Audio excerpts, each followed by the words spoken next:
Hello, everyone. This is Fish Easy arriving to you on a Saturday afternoon. And we are just going to enjoy a few moments of our time together and talk about some subjects that I think are handy.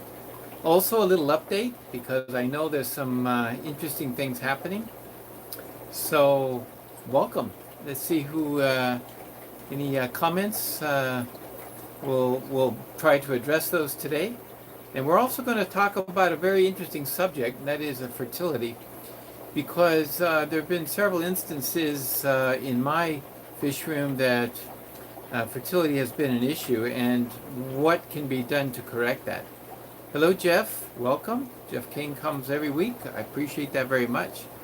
Roman said he won't be able to come this week. He'll have to catch the replay. So, hi, Roman. If you're on the replay, be sure to put down in the comments you're on the replay, crew. That would be most helpful, so thank you. Now, Able Aquariums, thank you very much for joining today. Appreciate that. And so, just to give an outline, a little quick review of all the things that we're going to discuss today. Basically, I'm going to give you a run through on what's happened this week. A number of things have happened this week, and you can just imagine. Based on our last week's episode.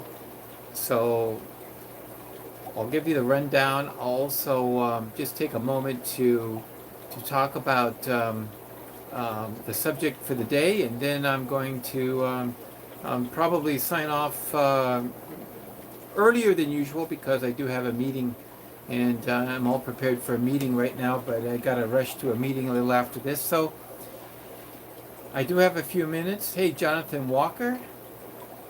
Good to see you, and thank you so much for joining today. Appreciate it very much. We're going to talk about different things that we're doing. So, as far as the Rams go, wow. Let's get started. Let's take a look at some of the things that have happened and going on. Oh, Regis de Andrade has joined us from Oregon. Thank you. I know it's early out there. It's early afternoon, and hopefully we can share some things with you. I also don't want to forget. Thank you, Regis, for that information you sent on the parameters that you use for breeding your snakeskin barbs. And so, thank you so much. You were, of course, the, shall we say, the inspiration behind why we talked about breeding the harder to breed barbs a few weeks ago, and your successes were very exciting to hear about. I hope that you can post today how things are going. So is everything going well? Do you still have fry, or did you lose them?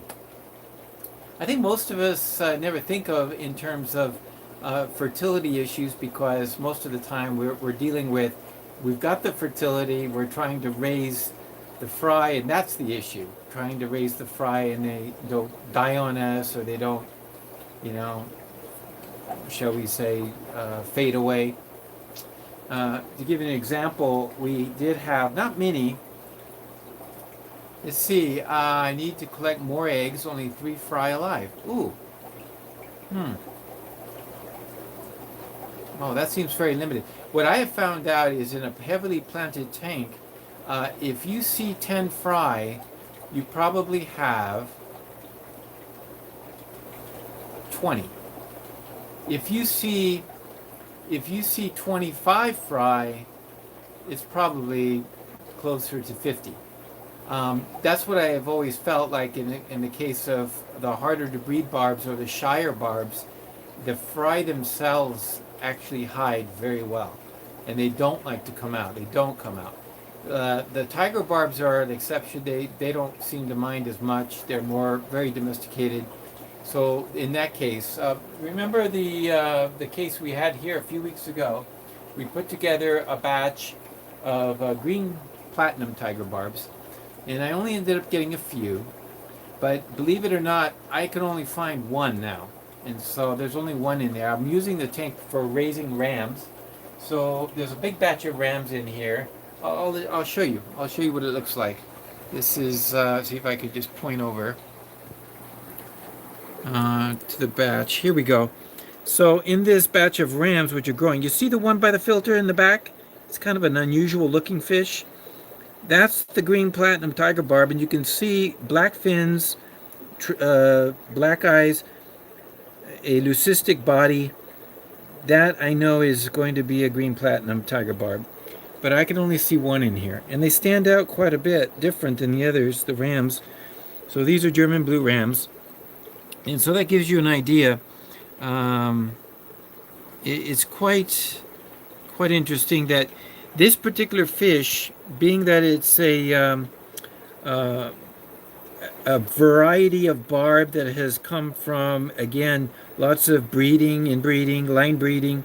So, my understanding, I always like to tell people this, they get confused.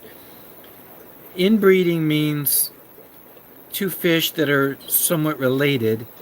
Line breeding means you're going back from like father-daughter, you're going back, taking an offspring back to the grandfather. So in other words, line breeding is a form of inbreeding. So it's, in general, we say inbreeding. It just means interbreeding. It doesn't really mean necessarily always and only brother to brother, sister to sister. That's not what inbreeding means. Inbreeding means what we do to bring out a certain quality. Line breeding would be like drawing out the quality of a particular specimen. And anyway, back to the story. We've got an issue here with these tiger barbs. They're not as prolific as the other ones. So the question is why? Well, fertility issues could be it. I know that the female, when she laid eggs, she dropped from very, very fat to kind of somewhat less. And unfortunately, that is probably due to infertility. It could be. And that's our number one reason why sometimes there's infertility. So what is it? It's the closeness of the genes. And so sometimes infertility comes about because hey, Aqua Malik, welcome. And thank you for joining us. So the genes can often cause issues when two specimens closely related do get trying to spawn them together. Now, let's assume, though, if that is the case, sometimes, though, you can figure that out based on the fact that it's low fertility versus no fertility. But we're going to show you something else. Last week, before I go, take a look at the new fish from last night. He's just kind of showing off. I don't know if you can see him. There he is. Look. That is an Epistogramma McMasteri. It's starting to show some good colors just from last night. Picked him up, a couple pair of these, and just to have them. How come I can't focus? Too much light? Let me change. There. Better? It's pretty bad still. Alexa, turn off overhead lights. Does that help any? Maybe a little bit.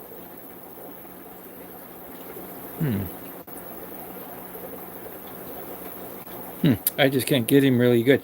One day we'll get some pretty nice images. He's got some good red in the tail and probably would exhibit more color. I have him in this tank just for now. Because I didn't have much else to put in, but I'm working on that. Maybe a better spot next time. Let's take a look at the black rams from last week. I want to see what's going on in here.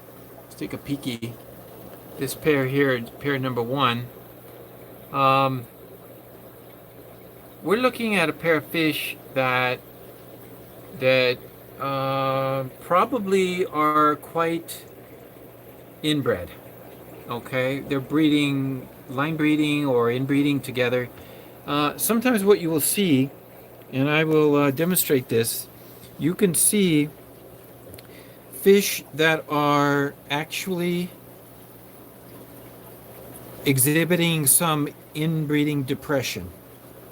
So what that means is manifest in some weird weird characteristics. For example, this male, you'll notice that the back part of his dorsal fin is kind of like very full, but the front part of his dorsal fin is kind of like more on the short side. And you can tell he has the black gene in him, but he's not totally black. But looking at the female, she also exhibits some strange behavior or strange shapes in her body form, and that's caused also by inbreeding depression. If I can get focused in the back there, I don't know if I can. This plant is like taking me out of focus. But what I noticed was in her form, and especially in her mouth area, she also has what we would call a slight deformity, and so it's a little off. Here she comes. Let's see if we can catch it. See if you can catch some of the characteristics you would look for very carefully. And why can't I focus? Okay. Maybe it's on the glass. Okay, so now the question is, in this black ram, would you breed from this black ram? And the answer in my case is that if you are just selecting breeders, I would not have selected this female to be a breeder. I would not. So unfortunately, it's kind of hard to get your pick when you're not the breeder. I don't know if you know what I mean, but if you're not the breeder, you're not getting the first pick. The breeder always gets the first pick. So if I was selecting for myself, I probably wouldn't have selected this pair, and that's probably why I have them, because they weren't the first pick of the breeder. I guess that's just inherently obvious, but it is the case. Now, what we can do, if you see this particular pair, if they do have eggs and babies and some fry are raised up, well, not all of them will exhibit the deformity, but maybe some of them or a large percentage will. So it takes heavy culling at that point, meaning that those are the ones that should be culled. Now, in my opinion, it's just an opinion, of course, these would have never made it out of my fish room, because I don't believe in passing on fish that if I would breed from them, I would give them to somebody else. No, I would definitely not give them to somebody else if I wouldn't even breed from them. Pair number 2 is very similar, and let's look at her. There she is. Take a look at her mouth. It kind of looks like she's kind of breathing out of the side of her mouth, and that's the way she is. But you know, it's sort of a. Let's see if I capture the straight head on. You can see it. Oh, come on. Focus skis one out. Okay, but look at the form of her shape is very good. Well, let's say it's better, and even still on pair number 3, I think pair number 3 is actually the best.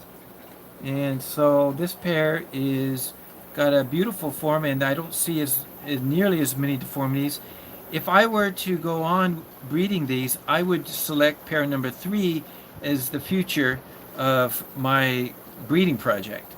So that's why it's good to have not just 2 fish, but several to pick from. So if I had like, or in this case, 3 pair to choose from, I'm going to look at the form. See, the front in this one is much higher and more appropriate for a male ram. And the female, her mouth is not at all like the other 2. So this is the pair. So last week, as you know, this pair went down on eggs. So I did get a batch of eggs. We're going to look at those in a moment. And it was just after, I got them. I think when did I get them? Friday, I think. You saw them on Saturday. And by, I think, Tuesday, I had eggs from this pair here. So they laid the eggs, and that's fine.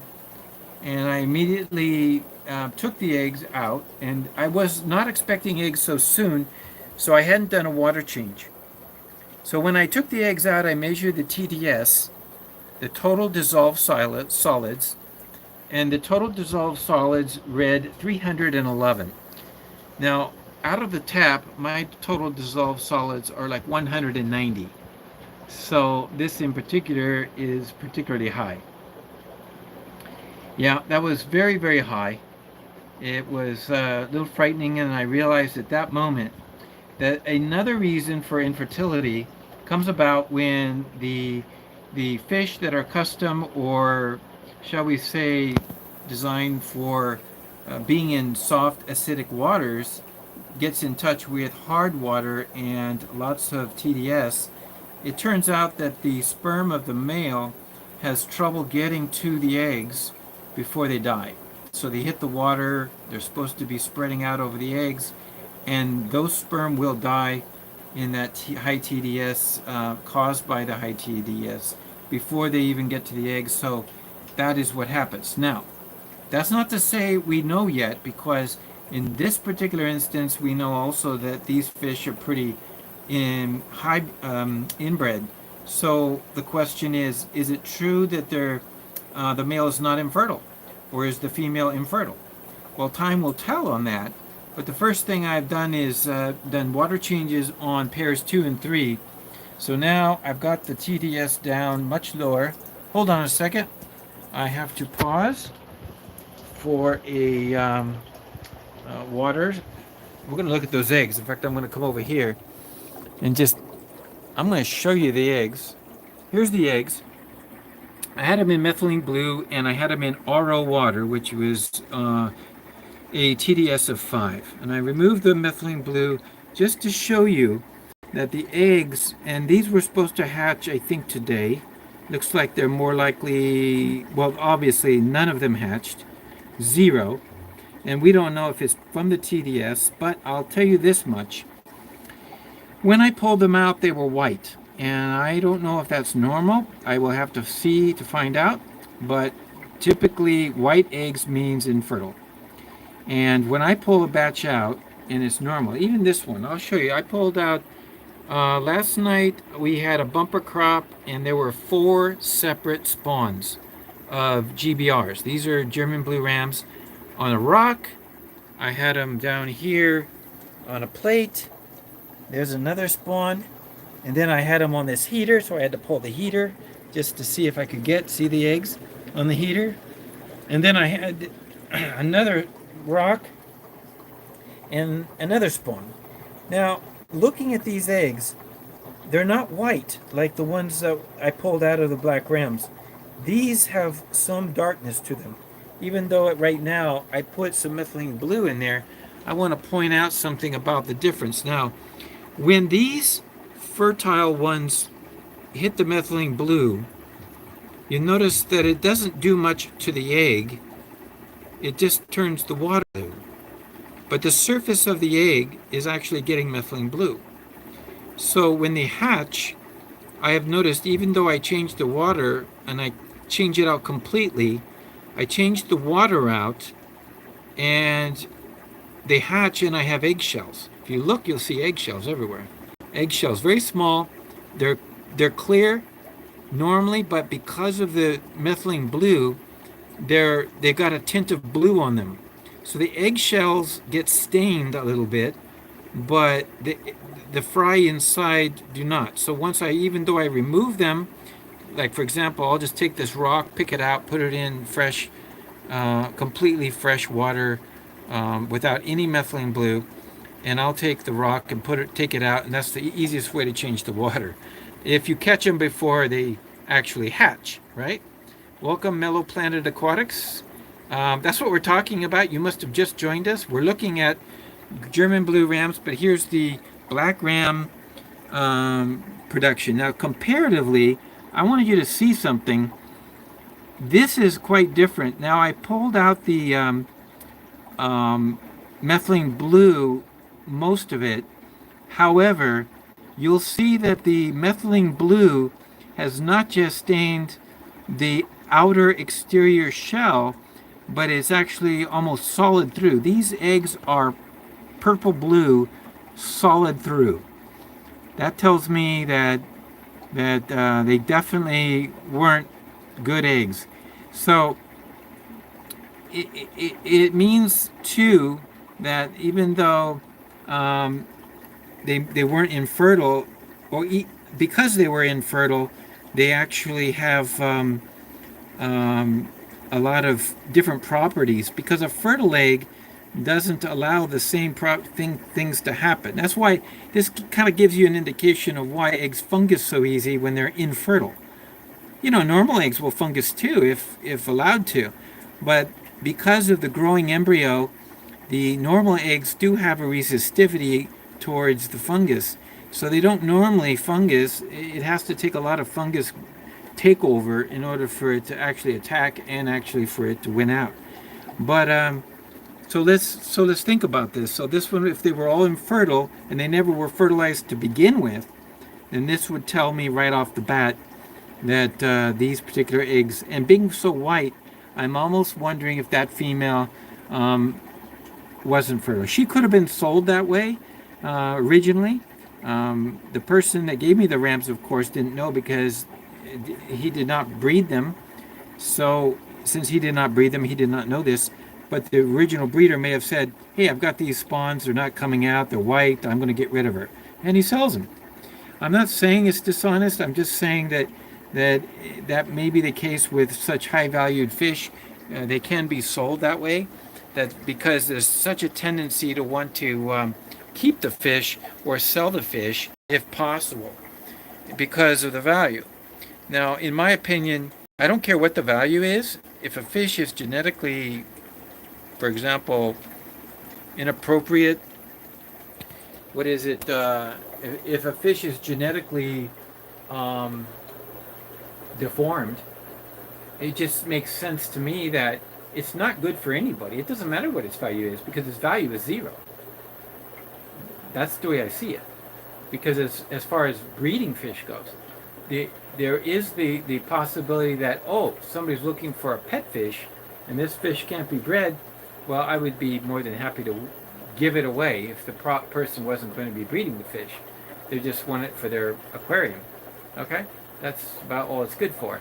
I've seen many people who've had pet bettas, and those fish might have some deformities in them, but the owner doesn't even notice, or the owner doesn't care, and the owner just treats that fish like it's a pet in the household, and so no big deal. But maybe a breeder would never touch the fish. Maybe its tail is split or something like that.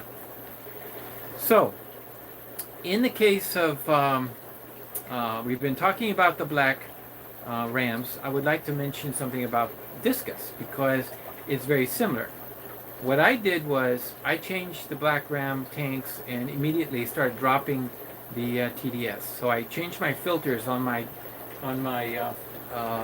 RO filter this week, and I got it this week. Everything's always been a day late and a dollar short as far as I'm concerned because I just don't seem to have gotten it just right, timing wise. But right now these fish are breeding right and left. I got 5 spawns yesterday, 1 discus spawn and 4 ram spawns, and I really don't have a place to put the fry, and I'm working on that. But you know what? We'll see how it goes. I'm just going to keep raising them and see what I can do with them. Now, it's well known and documented that discus have the same issue. They need to have low TDS when they're spawning. Why? Because the male sperm needs to get to the egg and not die off before it gets there. So what happens last night? Well, before I had a chance to do it, this is what happened. Okay, let's just take a look here. I'm zooming in when I should be changing the camera around. Let's try that again. There we go. This pair, beautiful looking pair, this barred one is from an F1, and the albino, I was told it was albino, although it's very yellow for me, and I don't see so much a red eye. I see a red iris, but all discus have red in the eye. But as far as the pupil goes, I don't see red. But it was sold to me or given to me as an albino. So, yeah, they're healing up. I don't know. I ordered some treatment for this tank, but right now it hasn't arrived yet. It's taken a while, so I'm waiting for the treatment to come. But they're going to stay by themselves anyway, so no big deal. So here's the eggs, and last night they went down on eggs. So I have pretty much I have pretty much confidence that not one of them will hatch because I don't believe that the TDS was low enough for them to be able to spawn correctly. So it just tells me that they spawn. I didn't even have a cone in here. I have my cones out in the garage. I didn't even get it in. That tells you how I feel or was thinking about this pair. So if they don't hatch, then I'll just get the cone, get it going, and drop the TDS, and then have hopes on the next batch. So I'm going to right now tell you what the water is. I got my TDS meter. We'll turn it on, and I'm just gonna stick it in it. Sorry, fellas. This is not food. Okay, beeped. So yeah, see, look, we're looking at 223. So this is over tap water, so it's increased based due to probably the particulates, the feeding, and so forth. And so it really is time to do a water change. But they went on down on eggs, and so all I could do is just, well, let's see what happens. So last night was first night. They did not eat their eggs. This is a good sign, and I'm happy about that because I'm more interested in the behavior in the future than I am about saving this particular batch. It does look like, if you look closely, see right there where it looks like in the distance, far off from the group, there's three in a row. Right the lips of the barred one. You see those three? The one in the middle is differently colored than the other two. In fact, all of them. Now that tells you something off the bat as well. When you see like there's a few that are lighter than the rest, then you know that those are not fertilized eggs, but the rest are, because it's very likely that the other ones, or it could mean that they just haven't turned white yet. But we'll see. I am anxious to see if there's any fertilization here, and if there is, great. If they raise some babies, I'm going to be in shock. But we'll see. Now, on the other hand, the same situation, which and I wanted to bring up a third reason why sometimes infertility exists. Oh, and these two pairs, just so you know, they went down on eggs again. This pair here, they've gone on twice in a week. They laid eggs, and the next day they're gone.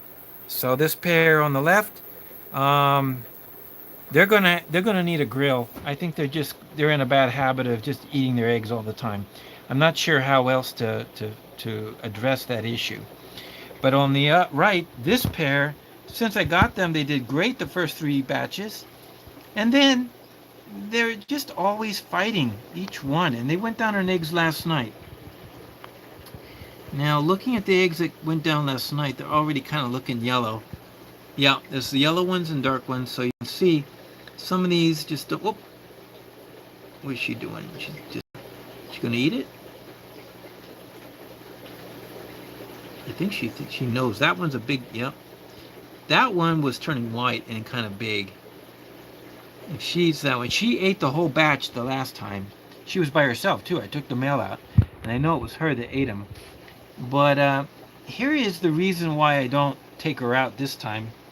I'm actually not taking her out because, believe it or not, I don't think any of these are fertile. I think they're all going to turn that white colored and then die off. So why do I think that? Because when she was laying the eggs, the male was just not doing anything. I didn't see him over there much. He seemed to be more interested in fighting with her. He would go over and bicker with her and lip lock and do all that stuff. So this pair, again, they were doing great.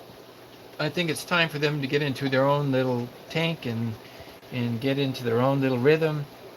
And that will have to come in the future when the tanks are set up differently.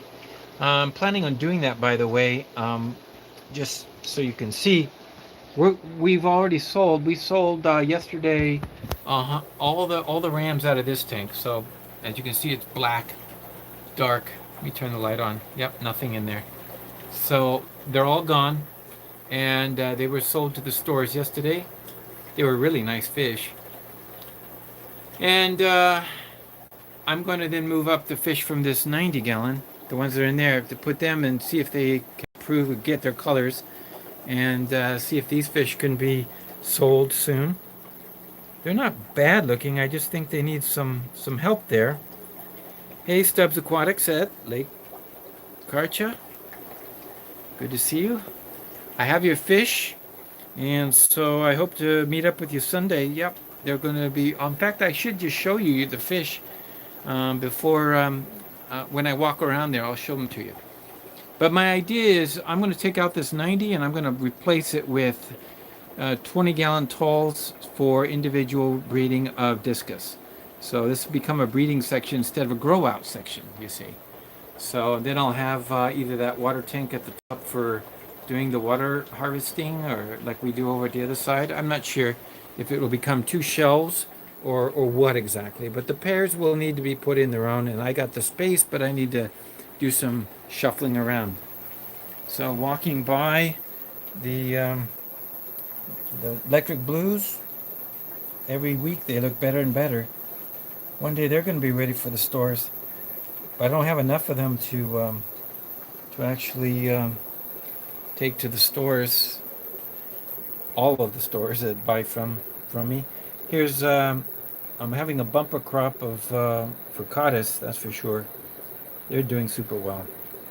And then for Stubbs Aquatics, here are the checkered barbs, our little friendly neighborhood checkered barbs. It won't be long before some of them will start to show males and females. You'll see it when you want to know, if you want to know what the checkered barb, how to tell a checkered barb male. It's the coloration of the dorsal fin, and in the fins the males will get more reddish, more rusty looking, and the females will stay more yellow looking, more of a yellowish. So that's the two that will actually do that. Mellow planted aquatics. Yes, I've got some. They're so popular that the other batch is all spoken for. I've got. Let me show you the ones down here. They're doing well and they're ready to start breeding actually. And these are a nice size. So this is like perfect. And there's quite a few pairs in here, but I've already got it lined up. I actually traded. That's where I traded some of these for the discus, and so if you total them all up, I don't have a whole lot left, but there will be some. I might be some at the end.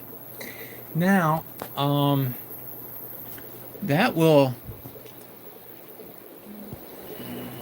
That was a beauty. That girl is beautiful. She actually was picked out. I sell breeding pairs of rams as well because, as you can tell, when she was up there where the black rams were, and she was breeding for me, and then the male is over here, and for some reason I didn't have space, so I had to pull them out, and so there's already people. There's a fella coming to pick up this pair tomorrow. Boy, no matter which direction I go, he doesn't want to give me a profile. He wants to look at me straight. Okay. Well, has there been any questions? Anybody's had an opportunity to think about the issues at hand? And my rams fund my pleco habit. I know. That's the funny thing is... yeah, some fish are very prolific and high demand, and rams being one of them. So this is a good species to be good at, because then I use the funds I get for example, it's true that I sold and got a few $100s of from yesterday's sale, for example, but I also spent this week $250 on specialty foods for their discus, and and I got one of these. I haven't even opened it up. I was inspired by TM Aquatics, and that's a big shout out to TM Aquatics. I love Tom's channel, and saw all of his videos, so I got one of these like he has, and I haven't even opened it up to check it out. I may as well. I don't particularly like what do you call that, box opening videos. It's not my thing, but since I haven't seen it, I'll just take a look. We'll just look at the packaging, and oh, I see a lot of little parts, so it's it's going to be a little project putting this thing together, because it comes in all parts. So you got the, looks like this, and pieces, okay, and then this, okay, all right, very thick plastic, okay. So I got this because of the Corys. If I have eggs again, I want to be ready to do what Tom is doing, and he's had better success putting this in a 10-gallon, a sterile 10-gallon, and then placing the eggs inside of this, and that way they get good aeration. And looks like, look at that. It can set down. It's got little feet on the bottom, so that's kind of nice. Even though the thing, I don't know if you can see that. See, it's got little feet. Okay. Well, that's going to be a fun little project one day, and so I wanted to just get it so I can have it, and then I would know. Then I would know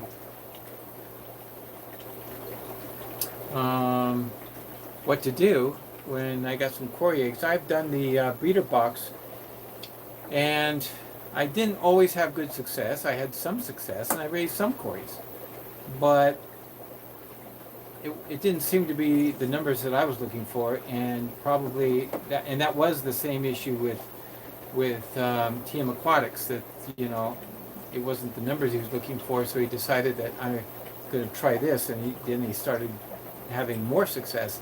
So we'll see if that works out for me too. So I got some of those, and so I mean, for $250 Canadian dollars, it just seemed like I didn't get very much. In fact, everything's so expensive anymore, and especially when you're feeding the nicer foods, and that's what you want to do if you want to have some good fish, right?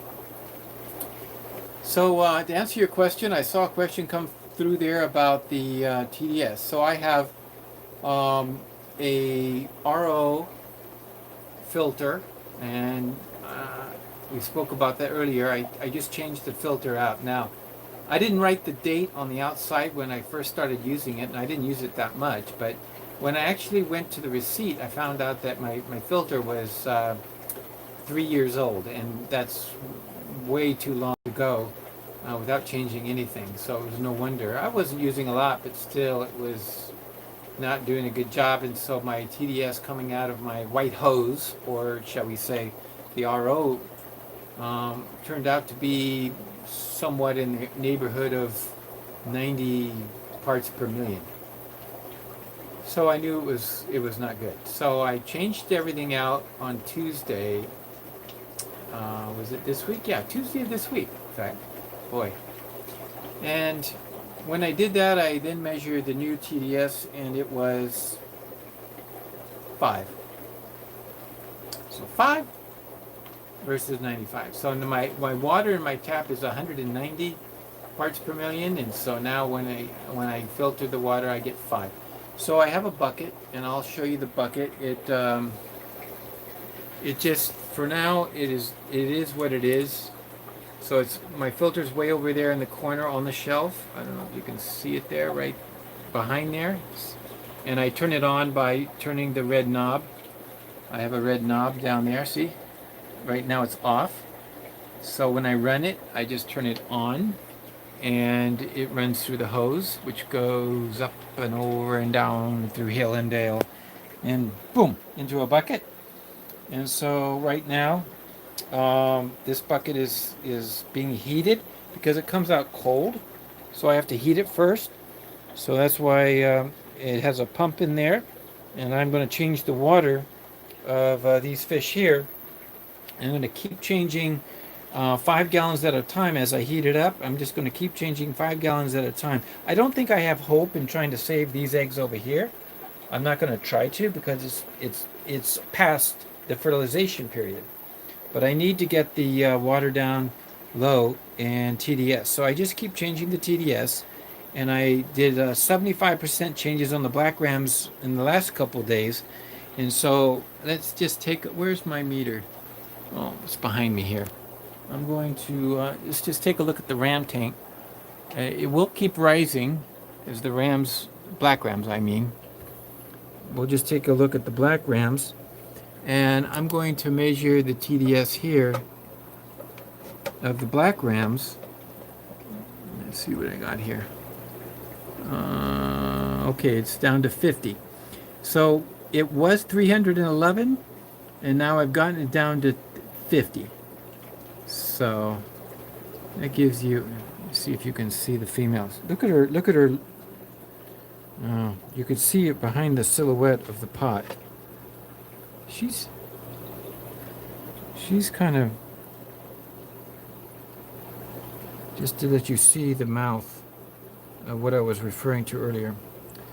You know, when the camera's looking at you, people tend to run and hide, but okay.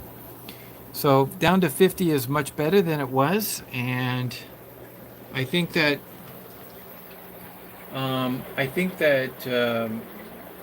having 50 is good, and I could even get better, and I might even try that just to get even a little bit lower. So all I'll do is keep changing 75% of the water until it will continue to drop, but then it will start to rise up again. So once I get it down below 50, I think is fine. And the next stage would be wait for eggs now. And if it's below 50, I might get some fertilization. I'm anxious to see if there is fertilization or not. And if there is, great. Then we'll worry about getting the fry raised, and then we'll worry about adults or young adults, going through the young adults and picking out the best for future breeding. Because it's probably the best thing to do is to get fish raised in your own fish water, your own fish room, and then use those. Those are the best ones to do. Okay, so that kind of wraps it up for today. I don't know if I have anything else this week. I don't have any videos to share that I saw that I thought were worthy of sharing with you folks, and I don't have a book review because I haven't had a chance to look through, so we'll skip that part. And if there's any more questions, I do appreciate the thumbs up. I think looks like we got a few thumbs up, and I appreciate also that you've come to see me live today. And if you're in the replay crew, I think it would be really nice if you had an opportunity. Please do put a comment below that you're on the replay crew, so we know we have some interaction between those who have joined us. So because I do have a meeting, a little get together a little later, I've gotta head off. But next week I should be good. I should be good for the 411 Saturday. And I'm also thinking, I don't know how you feel about it, but on the first, I'm thinking about on the first Saturday of the month, changing the time to much later in the evening, Eastern time, so that there's a possibility of picking up some of the Australian folks that also raise rams and get their connection on. So we don't get a lot of Australian representation here, because I think right now it is early Sunday morning, and who in their right mind would want to get out of bed early Sunday morning to watch my live stream? Well, if it were me, I don't think I would get out of bed to watch my own live stream. So be that as it may, if you have a preferred time, let me know. Leave a comment down below, or text me or whatever, just mention something about what you think would be even better.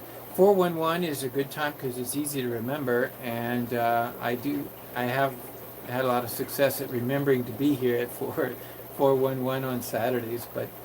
But if we just on the first Saturday of the month made it like and next Saturday is the first Saturday of the month, make it later, like 811. 4 hours later. And it wouldn't be too late here in Eastern time, and then it would be much more reasonable to get up with your coffee and enjoy some fish talk on in Australia. We would love to hear from them anyway. So that's what we have for today. Thank you so much. If you stayed all the way to the end, I think that it's a real treat that you could be here. I will focus in on a concluding idea, and that is we've got a lot of fish here, and like I said, I'm going to be making a few changes in the tanks.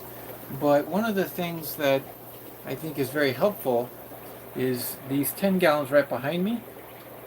I'm thinking about replacing those 3 10 gallons with the same scenario I have here. This is 4 5 gallons. So that's another thought. And that way it would give me more breeding tanks individual, and it takes up the exact same space. So I would gain 1 tank, but I would lose, well, it would be 20 gallons total versus 30 gallons total, right? But the idea being that it might prove better in the long run, because a 10-gallon tank does work well, but I just find it more easy to work with when it's the 5-gallon tanks. And as far as, okay, I put together a breeding pair of barbs, and poof, I've got 200 fry. Now Greg Sage, different story. Greg is looking with his, I don't know, is it 29-gallon? He puts together Odessa barbs, and he's expecting 4, 5, 600 fry at a whack, and for all the work that's involved, okay, that's reasonable and understandable. But in this fish room, it seems like if I had that many, and I have had that many in the past, I've had close to 1,000 from one pair of Odessas, very prolific pair, but it just seemed like I was unable to accommodate that many. So I found it better results. In fact, just looking at our Odessas, which was from live stream number 1, I think. I was looking at them just yesterday. They're looking good. They're doing well. They're always here begging. They get plenty of water changes and food. And I think I start to see in the fins black spangling. They call it spangling in the dorsal fin and the anal fin. So I must say that it won't be long. We might be able to even recognize a few more. So a few males. I mean, start to see about the sexing. I really would like to be able to see those. So I wanted to share that with you, this thought of what I had this week concerning those 10 gallons. They are set up so nicely. I might do it actually not on this side, but this side, because these 3 10 gallons don't have as much space above between. You can see that. There's not as much space, and it's hard to work with these 3 tanks. So maybe I'll keep these 3, and maybe I'll do it with these 3 over here. And so set it up with a slightly lower tanks, and they give me more space for in and out. That probably is the smarter play. It does the same in capacity, but that's probably the way we should go. Thank you, everybody, for joining us today. We're going to sign off. And Jeff, you were the first to make a comment today, and you are the last to make a comment today. Because what I'm asking every one of you to do is, hey, fish tubers out there, thank you so much for being with me and being on this ride. Give me a thumbs up, subscribe if you can, so you don't miss out on the content and the other occasional videos I put out during the week. And always, as always, please keep it real.